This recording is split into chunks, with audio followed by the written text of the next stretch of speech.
देखिए नया टॉपिक है हमारा a new conservatism after 1815। Conservatism क्या होता है? देखिए यहाँ पे हमको दे रखा है पॉलिटिकल फिलोसफी, एक पॉलिटिकल सोच है the that stressed the importance of tradition, जो किस पे जोर डालती है? ट्रेडिशंस पे जोर डालती है।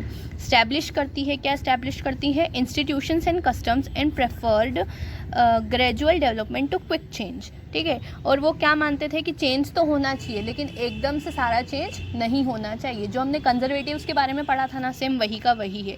जो कंजर्वेटिव्स थे, कंजर्वेटिव्स जो थे वो जिस चीज़ को फॉलो करते थे उसी को क्या कहा जाता है? कंजर्वेटिज्म कहा जाता है। वो पुराने रीति रिवाजों में मानते थे। ठीक है, उनका मानना था कि मोनार्की ही होनी चाहिए अभी भी, और वो ये भी मानते थे कि कोई भी चेंज आ रहा है तो एकदम से चेंज ना आए, धीरे धीरे चेंज आए। तो अब हम यहाँ पे पढ़ते हैं following the defeat of Napoleon in 1815। जो बैटल ऑफ वाटरलू था, जो नेपोलियन हार गया था, European government were driven by a spirit of conservatism. ठीक है, क्या हो रहा था? जो यूरोपियन गवर्नमेंट थी, अब उनमें क्या आ गई थी? कंजर्वेटिज्म आ गई थी कि हम कुछ भी चेंज करेंगे तो धीरे धीरे करेंगे, हम तो क्या करेंगे? पुराने रीति रिवाजों को ही चलने देंगे।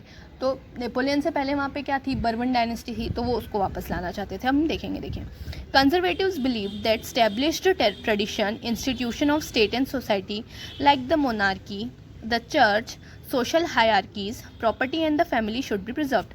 कंजर्वेटिव्स क्या मानते थे?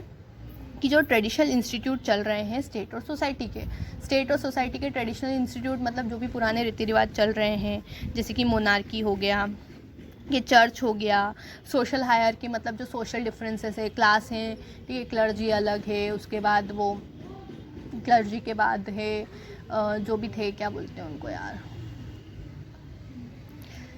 क्या बोलते हैं उनको? क्लर्जी, नोबल्स जो हैं, नोबिलिटी शायद, जो भी बोलते हैं, बेटा मैं भूल गई हूँ, देख लेना आप। सोशल हायरार्कीज जो थे, ठीक है, प्रॉपर्टी और जो फैमिली थी, इन सबको क्या करके रखना चाहिए? बचा के रखना चाहिए। Most conservatives however did not proposed a return to the society of pre revolutionaries days. और जो कंजर्वेटिव्स थे वो नहीं चाहते थे कि पहले के दिन आए, ठीक है, रिवॉल्यूशन से पहले के दिन आए। Rather, they realized from the changes initiated by Napoleon that modernization could in fact strengthen traditional institution like monarchy. तो फिर बाद में उन्होंने, जो नेपोलियन ने जो भी चेंजेस लाए थे, उनको ये बात समझ में आ गया था कि जो मॉडर्नाइजेशन है, आधुनिकरण है, वो क्या कर सकता है? हेल्प कर सकता है किस चीज़ में? मोनार्की को और पावरफुल बनाने के लिए। It could make state power more effective and strong. ये गवर्नमेंट की पावर को क्या बना सकता है? ज़्यादा इफेक्टिव बना सकता है और ज़्यादा मजबूत बना सकता है। A modern army and efficient bureaucracy, dynamic economy, the abolition of feudalism and serfdom could strengthen the autocratic monarchies of Europe. तो उनका क्या मानना था? ये कि नई आर्मी हो जाए, ठीक है, और जो ब्यूरोक्रेसी है वो क्या हो जाएगी? अच्छी हो जाएगी। जो इकोनॉमी होगी वो भी अच्छा हो जाएगा। फ्यूडल सिस्टम है उसको भी हटा देना चाहिए। जो दास प्रथा है उसको भी हटा देना चाहिए। ठीक है, इससे जो ऑटोक्रेटिक मोनार्कीज़ हैं यूरोप की, वो क्या हो जाएंगी? मजबूत हो जाएंगी। ऑटोक्रेटिक मतलब जो क्या करती हैं?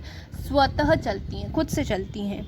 इन 1815 representative of the European powers, Britain, Russia, Prussia and Austria, who had collectively defeated Napoleon, met at Vienna to draw up a settlement for Europe.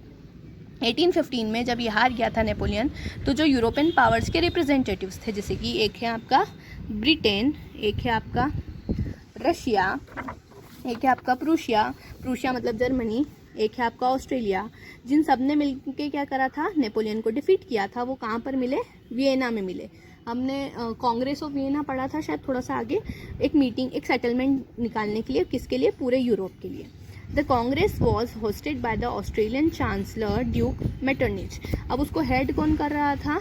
एक चांसलर था ऑस्ट्रिया का, जिसका नाम क्या था? ड्यूक मेटरनिक को।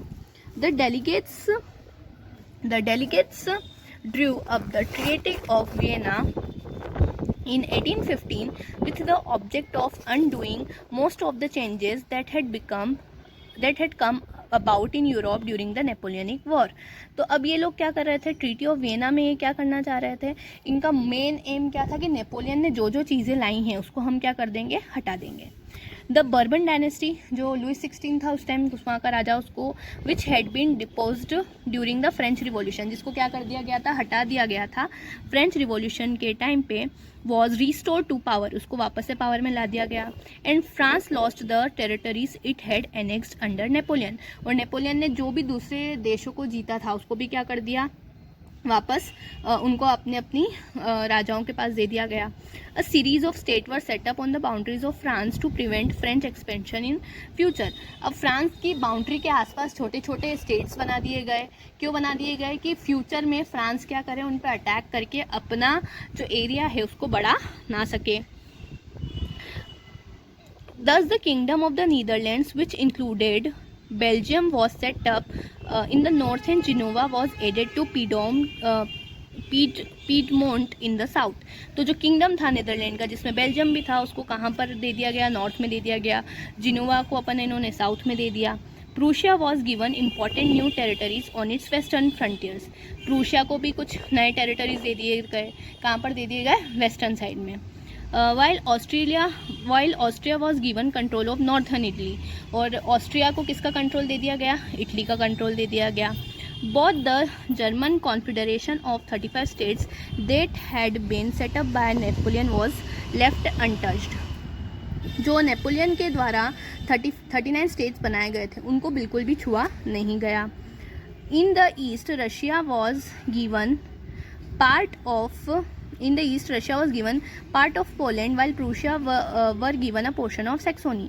अब रशिया को पोलैंड का हिस्सा दे दिया गया और प्रूशिया को सेक्सोनी दे दिया गया। The main intention was to restore the monarchies that had been overthrown by Napoleon and created a new conservative order in Europe। इनका मेन इंटेंशन क्या था कि जो भी मोनार्कीज़ को हटाया है नेपोलियन ने, उसको वापस से वो लोग क्या करेंगे, स्टैब्लिश करेंगे और कंजर्वेटिज्म की क्या करेंगे, एक नई लहर लाएंगे, कहाँ पर, यूरोप में। कंजर्वेटिज्म रिजाइम सेटअप इन 1815 वर ऑटोक्रेटिक, जो कंजर्वेटिज्म इन्होंने बनाया था, कहाँ पर, 1815 में सेटअप किया गया था, वो क्या था, ऑटोक्रेटिक था। ऑटोक्रेटिक था मतलब क्या था, स्वतः चालित था।